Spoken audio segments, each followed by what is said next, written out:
ভাই, আপনি ইলেকট্রনিকের নষ্ট জিনিসগুলো ফেলে দিচ্ছেন কেন? তো আর কি করব, এগুলো তো নষ্ট এবং পুরনো হয়ে গেছে, এগুলো তো আমার কোনো কাজে লাগে না, তাই ফেলে দিচ্ছি। এইগুলো এভাবে ফেললে তো পরিবেশ দূষিত হবে। দূষিত হবে মানে কিভাবে? বর্জ্য থেকে অনেক ক্ষতিকারক রাসায়নিক নির্গত হয়, যা মাটি ও পানি দূষণ করে। এছাড়া এগুলো রিসাইকেল করলে অনেক মূল্যবান উপাদান পুনরায় ব্যবহার করা যায়। তাহলে আমি এইগুলো কি করব? আপনি এগুলো ওয়েস্ট হকার এন্টারপ্রাইজকে দিতে পারেন। তারা পুরানো ইলেকট্রনিক্স বা ইলেকট্রনিকের বর্জ্য কিনে থাকে এবং সেগুলো সঠিকভাবে রিসাইকেল বা পুনরায় ব্যবহারযোগ্য করে তুলে। আচ্ছা, এতে কি আমার কোনো লাভ হবে? অবশ্যই। আপনি এতে আর্থিকভাবে লাভবান হবেন, কারণ তারা এর বিনিময়ে টাকা দিয়ে থাকে। এছাড়া পরিবেশও রক্ষা হবে।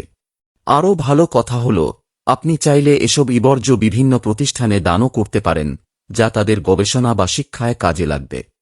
এটা তো খুব ভালো কথা। আচ্ছা, আমি এগুলো এভাবে না ফেলে ওয়েস্ট হকার এন্টারপ্রাইজকেই দেব। ধন্যবাদ ভাই। এইভাবেই আমরা সবাই মিলে পরিবেশ রক্ষা করতে পারি।